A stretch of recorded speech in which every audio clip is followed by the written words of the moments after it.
little bit old school style, right? Yes, Classic because, style. Yes, because actually, I say that we renovate in 2017, right? This is the only thing that we keep because it's a special stone from Chiang Mai. Yeah, yeah. From it's very, from Chiang Mai. Yes, yes, yes.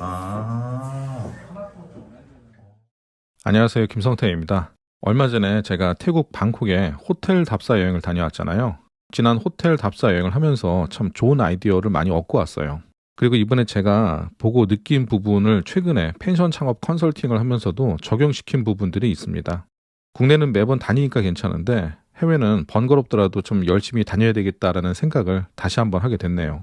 이전 제 영상에서도 해외 호텔들을 자주 소개를 했었잖아요. 오늘도 해외 유명 호텔들을 보면서 장단점 그리고 트렌드를 읽기 위한 시간을 갖도록 하겠습니다. 요즘에 우리나라 펜션들을 보면 참 다양하죠. 고급 호텔 분위기부터 럭셔리한 독채 풀빌라까지 소비자들의 선택을 받기 위해서 더 자극적이고 더 화려하게 발전해 왔어요. 과거에 막 풀빌라가 생기기 시작하던 때에는 정말 개인 수영장 하나만 있어도 영업이 잘 되던 그런 시절이 있었어요. 사실 그렇게 오래된 일도 아니죠. 그런데 이제는 눈에 띄는 컨셉 없이 준수한 정도의 스타일로 만들어지는 풀빌라들 중에서 영업이 잘 되지 않는 곳들도 엄청 많이 생기게 됐어요. 그게 꼭 디자인 때문이라고 말하기는 어렵지만 광고도 광고가 잘 들어먹힐 수 있을 만한 바탕이 돼야 광고 대비 효과를 얻는다고 생각해요.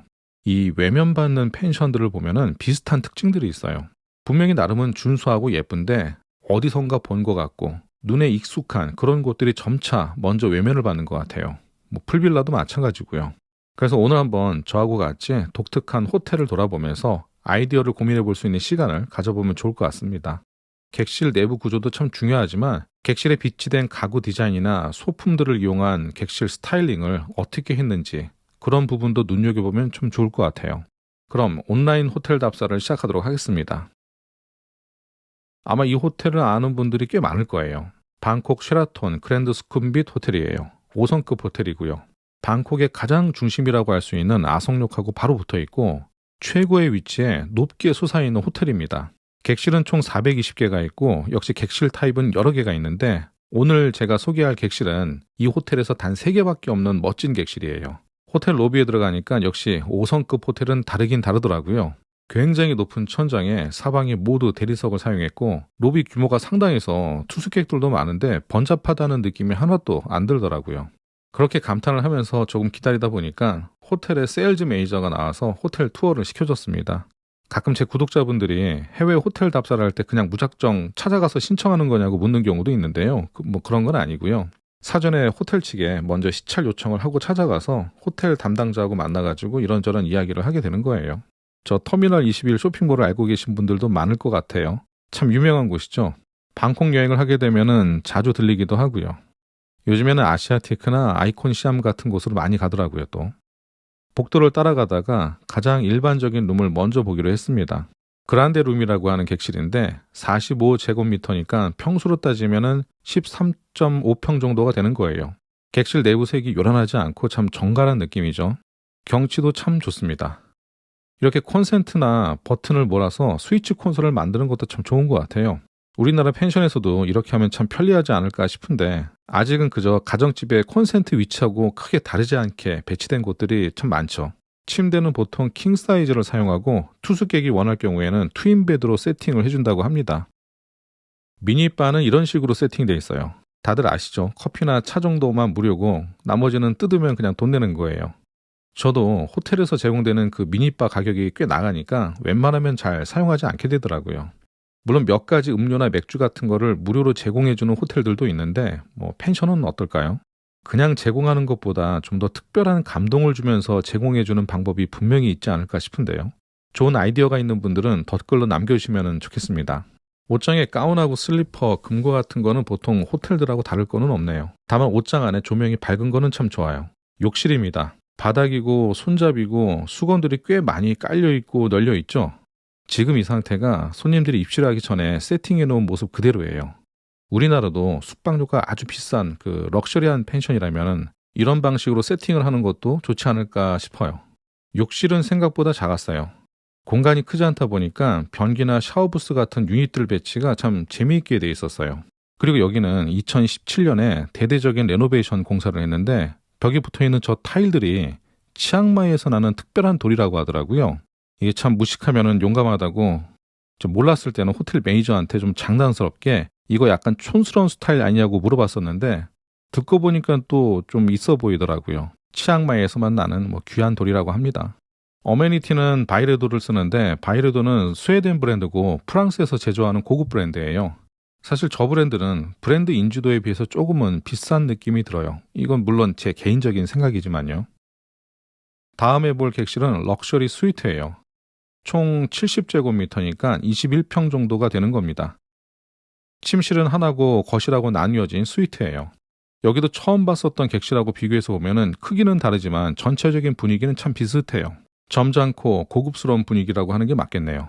침대 헤드보드 벽면에 사용되는 소재는 태국의 유명한 그 실크 브랜드인 짐 톰슨 제품이라고 합니다. 예전에 태국에 다녀올 때 그 어머니 선물로 짐 톰슨 지갑을 하나 사드린 적이 있었는데 많이 좋아하셨던 생각이 나네요. 여기가 참 좋은 호텔은 맞는데 제 개인적인 생각에서는 약간 연식이 좀 묻어나는 듯한 느낌이지 않나라는 생각이 들었습니다.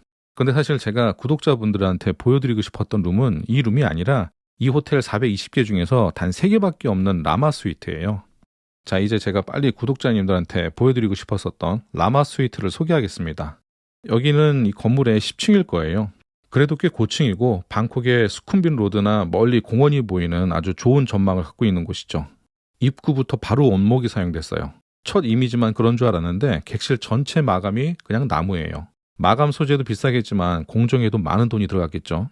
문을 열고 들어가면은 오피스 데스크가 보이고 바로 스키 플로어 방식으로 객실 전체를 띄워놨어요. 쉽게 얘기해서 마치 마루 위로 올라간 것 같은 느낌이죠. 그래서 신발을 아래에서 벗고 올라갑니다. 객실은 스튜디오룸 형식이고 가운데 TV를 사이에 둬서 소파가 있는 리빙하고 그리고 침실로 나뉘어요. 77제곱미터니까 23평 정도가 되는 거고 1박에 130만 원 정도가 되는데 비수기의 아고다에서 보면은 80만 원대 중후반 정도의 예약이 가능합니다. 너무 멋지지 않나요? 물론 약간 올드한 분위기도 있는데 이건 태국의 왕실 이미지로 만들어서 그렇다고 해요. 매니저는 왕실이라고 말했지만 제가 생각하기에는 태국의 그 전통 스타일을 고급스럽게 표현한 방식이지 않을까 싶어요. 이 리빙 세팅한 모습도 너무 멋지지 않나요? 영상을 천천히 돌려서 보면은 소품들 위치나 조명 위치 같은 것들이 배열이 참 좋아요. 이런 부분들을 꼼꼼히 살펴보면 정말 배울 점들이 많습니다. 밖으로 나가면 더 멋진 공간이 나오는데요. 건물의 그 고층에 있는 공간이라는 생각을 완전히 잊게 하는 개별 정원하고 자쿠지가 나와요. 침실 문 바로 앞에는 너무나도 클래식한 분위기의 테라스가 있고 직사각형의 마당의 왼편에는 데이베드가 있어요. 그리고 오른편에는 나무로 가득 찬 정원이 있고요. 가운데에 길게 길이 나 있고 양쪽에는 자갈을 깔아놨습니다. 정원 가장 끝에는 자쿠지가 있고 자쿠지 너머로 나무하고 풀들이 가득해서 고층 건물 아래에서 내려다 보이는 전망은 없어요. 아마도 프라이버시 문제 때문에 일부러 막아놓은 것 같아요. 여기도 태국 스타일이라고 하는데 호텔 건물은 굉장히 도시적인 분위기고 앞에서 본 것처럼 일반 객실들도 참 점잖은 분위기인데 이 객실만 특별히 굉장히 클래식하더라고요. 개별 정원 공간은 호텔 정보에 표시는 되지 않았는데 대략 한 5, 60평 정도는 돼 보였었어요. 사방에 큰 나무들이 숲을 이루고 있어서 10층 이상에 있다는 생각을 계속 잊게 되더라고요. 이 외에도 호텔 안에는 스파나 레스토랑들도 많이 있는데 시청자분들한테 소개할 특이할 만한 거는 없었어요. 어떻게 재밌게 보셨나요? 오늘 영상은 펜션 사업에 대한 대단한 정보는 아니었지만 잠시 여행하는 기분으로 독특한 호텔을 구경하는 시간을 가졌습니다. 이전 영상처럼 호텔을 보면서 구석구석 소품이 어떻고 디자인이 어떻고 이렇게 설명을 해드릴까도 생각을 해봤지만 이 객실 자체가 워낙 취향을 타는 객실이라 그냥 가볍게 둘러보는 형식으로 영상을 한번 만들어 봤습니다. 하지만 제가 이 호텔을 소개한 이유는 분명히 있어요. 그러니까 필요한 분들은 소품부터 객실 세팅 모습까지 꼼꼼히 살펴보면서 좋은 정보 얻으시길 바라겠습니다. 오늘도 긴 영상 시청해 주셔서 고맙습니다. 다음 시간에도 펜션 사업에 도움이 되는 좋은 영상으로 찾아뵙도록 할게요. 이상 마치겠습니다.